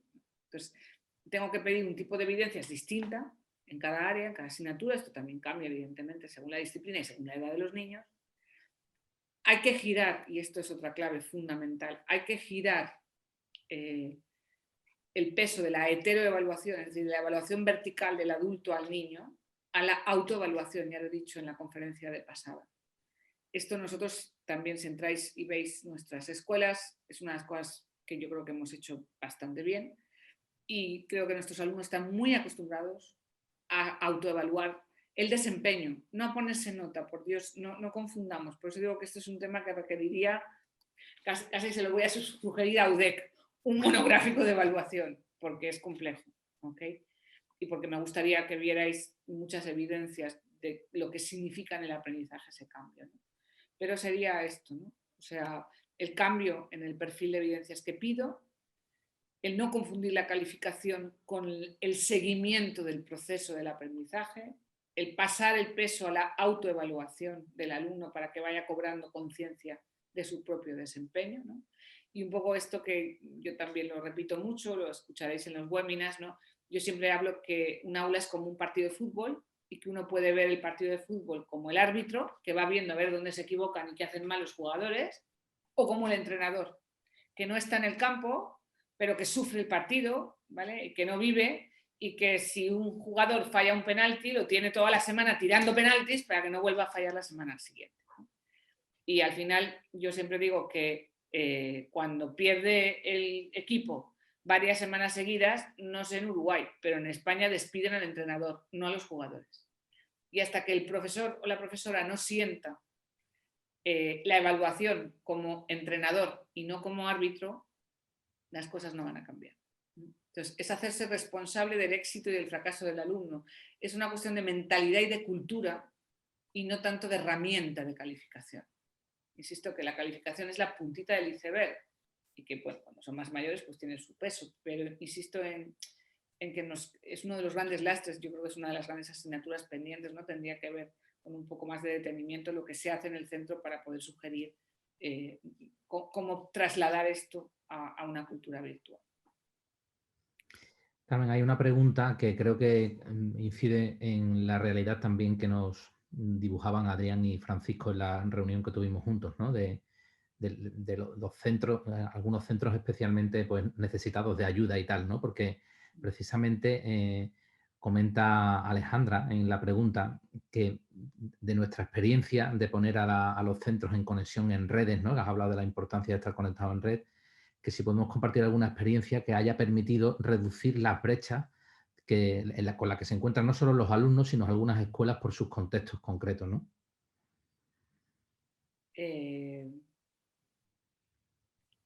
Bien, vamos, o sea, a ver por dónde empiezo. Claro, cada cosa de estas. Vale, primero red, ¿vale? O sea, primero hacer red, ¿vale? Entonces, esto no es una teoría, ni es, vuelvo a decir, la red se hace en la agenda o en el horario. Y esto supone que hay que trabajar juntos. Y esto supone que hay que obligar a trabajar juntos, porque trabajar juntos requiere horas, tiempo, ¿no? Hay que buscar horas para trabajar juntos. Virtualmente, más fácil, hemos hablado mucho, pero claro, nosotros tenemos, una de las cosas que tenemos son horas semanales, desde el principio de los tiempos, 2 tardes a la semana para trabajar juntos, en todas nuestras escuelas, ¿vale? Entonces ya tenemos unas horas donde los profesores saben que trabajan en equipo. Cuando ha sido presencial, cuando era presencial, estábamos físicamente juntos y ahora estamos virtualmente conectados, visibles, ¿vale? Voy a ser un poco malvada, pero obligo a que la cámara esté encendida, ¿vale? Entonces, que no vale que se pongan la cámara oculta porque les va mal internet. Pues te compras un repetidor y me pasas la factura. Pero tú, quiero decir, es importante, primero, es muy simple, espacios y tiempos para estar juntos, ¿vale? No valen redes simbólicas, ¿vale? Valen redes efectivas. ¿Qué hacemos juntos? Bueno, pues hemos hecho muchas cosas, evidentemente. Hemos hecho juntos, por ejemplo, todo el programa pastoral. Esto nos ayuda mucho. O sea, toda la parte pastoral de valores y de tutoría, ¿vale? Todo el material de las tutorías. Nosotros tenemos tutoría lectiva, aunque no hay en España, en primaria. Nosotros sí hacemos una opción, engañamos al inspector un poquito, y entonces tenemos hora de tutoría con los alumnos. Y es los contenidos, la preparación de todo el modelo. En la tutoría volcamos 10 dimensiones. Trabajamos los ODS, la educación para la salud, pero también los valores, la visión del mundo, habilidades de comunicación, educación afectivo-sexual, y todo esto va dentro de la tutoría. Entonces, hacemos que los tutores, hay equipos por niveles, por edades, donde trabajan juntos y preparan juntos todo ese material. Esto en la pandemia pues trabajamos con Drive, lo hemos mantenido después, intercentros, ¿vale? Los equipos intercentros tanto de tutores como de especialistas, ¿vale? Entonces, por ejemplo, los profesores de educación física de todas las escuelas se pusieron de acuerdo y preparaban las clases juntos, cada escuela preparaba una semana y entonces todos teníamos educación física media hora, ¿vale? En pantalla. Emitía una de las escuelas, un grupito de profes, y todos nos conectábamos a la misma hora, profes y niños, y hacíamos educación física todas las mañanas media hora. Entonces, son iniciativas como muy concretas, ¿no? Que han ido generando o fortaleciendo esa red. Si la brecha se refiere a la brecha socioeconómica, hicimos la primera semana, yo pedí a los directores un registro de niños y niñas con necesidades de todo tipo, ¿vale? Era un Excel y entonces había necesidades de dispositivos digitales, necesidades de conexiones, necesidades de apoyo emocional y necesidades de comida, o sea, necesidades básicas, ¿vale? Nosotros registramos 300 familias, 295 familias con necesidades básicas de comer, de no poder pagar la comida o el alquiler, etc. Entonces hicimos todo un trabajo de relación con Cruz Roja, con Cáritas, buscamos recursos, dineros, algunas empresas que nos donaron fondos, en fin, para poder ayudar a los alumnos, que además luego durante este curso hemos becado comedores, en fin, es una tarea social, ¿vale? Y eso se unificó también todo. Hemos fortalecido mucho el equipo central de liderazgo, ¿no? que un poco decide, planifica, programa. Hemos mantenido las asambleas de todas esto de las redes nos ha permitido, hemos llegado a tener 2.000 familias conectadas. Por ejemplo, en la fiesta de la fundación, que es la fiesta de Pentecostés, tuvimos 2.000 personas conectadas simultáneamente, ¿vale? Haciendo la oración, la celebración, compartir. Entonces, las asambleas de padres y madres, o sea, de familias conjuntas, pues también nos permite un discurso cohesionado. No sé, tenemos muchos programas conjuntos, ¿no? Tenemos todo el programa de Despertar Religiosos conjunto, tenemos asignaturas propias, Aprender a Pensar, es el programa de habilidades cognitivas, ese lo tenemos también idéntico en las escuelas, entonces se van haciendo turnos para que todos colaboren en su planificación. Tenemos un plan lector conjunto, es decir, hay muchas iniciativas ya curriculares, ¿vale? Que son conjuntas y que también ayudan a fortalecer esa red. No sé si para los que están aquí presentes se está haciendo o no un poco tarde, por un poco el horario establecido. Hay algunos que nos han abandonado, pero quizás por arrancar alguna última, Carmen, has nombrado de nuevo a las familias. Hay varias preguntas que inciden sobre las familias, tanto algunas estrategias que hemos hecho para fortalecer el vínculo, que creo que algunas han nombrado, evidentemente, creo no, las han nombrado durante la ponencia, pero también preguntan si este cambio de paradigma, si a veces nos encontramos que no es del todo acompañado a las familias y se puede, digamos, volver, entre comillas, en contra a lo que pretendemos, que es que también los alumnos sigan con nosotros, ¿no? O sea, si podría ser comprendido esto por la familia. Bueno, yo, a ver,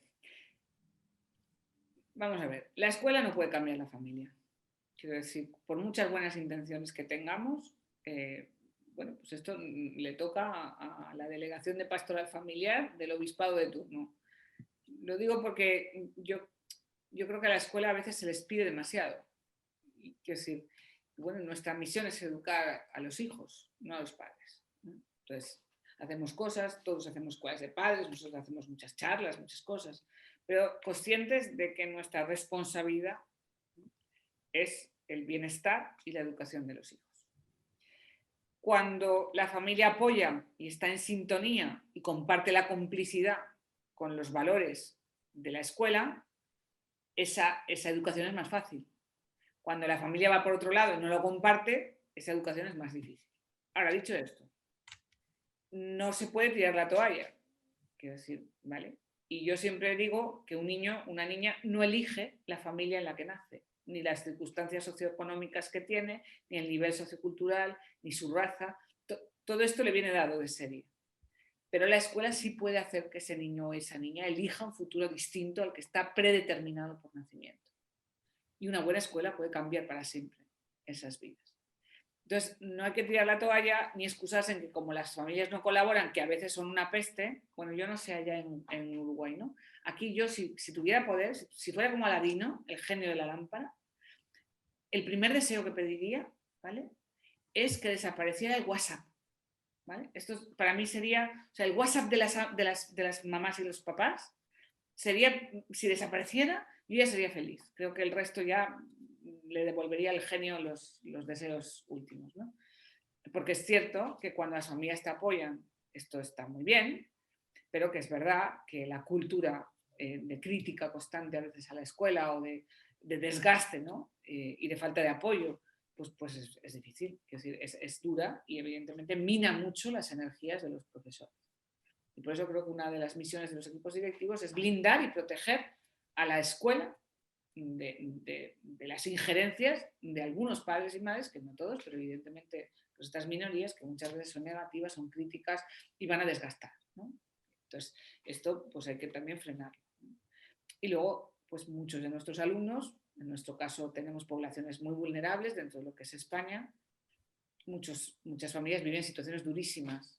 Y es cierto que gracias a la escuela, pues insisto, nosotros hemos hecho una tarea social importante y han podido comer. Y esa tarea y esa ayuda y esa sensibilidad que puedes tener desde la escuela, pues es fundamental, ¿no? Esto como marco. Y luego, pues creo que hay que involucrar y hay que hacer que las familias comprendan bien lo que hacemos en la escuela y por qué hacemos los cambios, ¿no? Creo que esto hemos invertido mucho en explicar a las familias neurociencia, aprendizaje, nuevas metodologías, los proyectos, la globalización, la interdisciplinaridad, es decir, todas las decisiones, entre comillas, de innovación que vamos tomando, hay que explicarlas con evidencias de los niños. Así aprendía antes y así aprende ahora. Esto lo escribió hace un año y esto lo ha escrito ahora. Antes y después. Y cuando papá o mamá ve que su niño es feliz en la escuela, quiere ir a clase y además aprende mucho y además presume de lo que aprende, normalmente confía en ti. Y creo que esa es un poco la red de confianza que tenemos que construir, ¿no? Y luego para nosotros ha sido muy importante las celebraciones del aprendizaje, ¿no? Nosotros, nuestro modelo, ¿vale?, también si lo veis en la web veréis muchos vídeos, trabajamos por proyectos, cada proyecto dura entre 50 y 60 horas lectivas y cuando termina hacemos lo que llamamos la jornada de celebración del aprendizaje, ¿vale?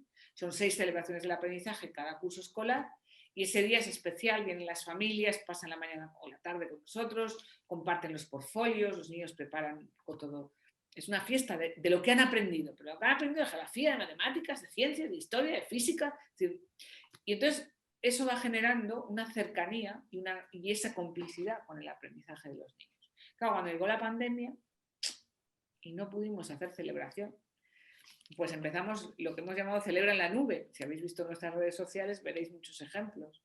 Y hemos inventado un modo de celebrar virtualmente y los niños se llevan a casa las cosas porque los adultos, los padres, aquí a pesar de haber abierto las escuelas, las familias no pueden venir, no pueden pisar el colegio. Entonces hemos tenido que inventar otra cosa y entonces les invitamos a que cenen, pongan una vela, en fin, canten, pongan música, en fin, hagan fotos de lo que los niños traen ese día especial, ¿no? Y hagan en su casa su pequeña celebración y la compartan virtualmente, ¿no? Y hay una conexión especial, a veces tenemos una celebración, en fin. Procuramos mantener ese espíritu de celebrar los logros, no culpabilizar tanto de los fracasos. Pues Carmen, creo que hay algunas otras, pero vamos a darle la palabra a Francisco y a Adrián, ¿no? Para que puedan... Indudablemente, nosotros encantados de poder continuar y disfrutar de este espacio, pero también somos conscientes que para ustedes se está arrimando a las 10 de la noche, ¿no? Ya es tarde, ya es tarde. Carmen, en primer lugar, bueno, además del agradecimiento, confirmarte que aquí tenemos el mismo deseo. Todos creo que estamos pidiéndole al genio de la lámpara que los WhatsApp de padres y madres se dediquen a otra cosa. Pero bueno, ese deseo va a demorar en llegar. Lo otro, confirmarles que para nosotros otro de los deseos es poder tenerlos aquí lo antes posible. Nosotros tenemos en febrero unos espacios formativos históricamente, ya desde muchos años, el Proeducar, que congrega más de 1000 educadores, y bueno, sería una alegría y un placer si para el 2022 ya podríamos ir agendando si la pandemia lo permite. Nos encantaría poder hacer que conozcan nuestro país. Y en esto, bueno, también para compartir que bueno, toda la propuesta formativa que tiene Trilema, vamos desde AUDEC también a ver los medios y las formas de poder compartirlas para todos los integrantes de la asociación, que indudablemente son propuestas muy enriquecedoras. Antes de darle la palabra de cierre a Adrián, mientras escuchaba la ponencia me venía a la memoria y al corazón sobre todo el libro de Augusto Curi, El vendedor de sueños, que si tuvieron la posibilidad de leer el libro, ver la película, comienza con un renombrado psicólogo que está en el piso 21 de un edificio de los más prestigiosos de San Pablo, a borde de lanzarse al abismo, y cuando ninguna persona podía convencerlo, aparece Melon, que es un personaje andrajoso de la calle, y bueno, se pone a hablar, y en ese intercambio socrático Julio César, el psicólogo prestigioso, le pregunta qué es, en definitiva, por qué está ahí. Él le dice: soy un vendedor de sueños. Le queda perplejo: ¿y cómo? ¿Y qué productos vende? Y entonces el vendedor de sueños le dice: vendo coraje para los inseguros, osadía para los miedosos, alegría para los que perdieron el encanto, sensatez para los incautos, crítica para los pensadores y para los que piensan poner un punto final a su vida. Procuro vender una coma. Y ahí queda en silencio y perplejo le pregunta confundido Julio César: ¿una coma? ¿Qué es vender una coma? Y le dice Melon: sí, vendo una simple coma para que continúes escribiendo tu historia. Gracias, Carmen, gracias, Martín, porque nos vendieron una coma muy esperanzadora que nos anima a seguir reescribiendo la historia de la Escuela Católica en el Uruguay. Adrián. Nada, me sumo al agradecimiento que, como estamos pudiendo compartir en el chat, es generalizado, una alegría escuchar. Asumimos ya esta invitación formalmente de que ojalá podamos vernos a principios del año que viene. Ajustaremos agendas, si Dios quiera, que pueda ser presencial acá por Montevideo. Quizás que previamente nos quedamos todos enganchados con esta posibilidad de una charla sobre evaluación. Creo que a todos nos quedó un montón de temitas colgados, así que ojalá podamos reencontrarnos, agradecerles a todos los que participaron y a los que hacen a esta red, que, como decía Carmen muy bien, se hace con cosas concretas, encontrándonos y dándonos el tiempo para encontrarnos, soñar juntos y enfrentar juntos el lado de la ventanilla que elegimos, ¿no? Y creo que en este lado tenemos el llamado de mirar siempre con los ojos de la esperanza y de que lo mejor está por venir. Así que agradecerte, Carmen, agradecerte a Martín y a toda la Fundación por la enorme generosidad, y mandarles a todos un enorme abrazo. Muy bien, muchísimas gracias a vosotros por la invitación.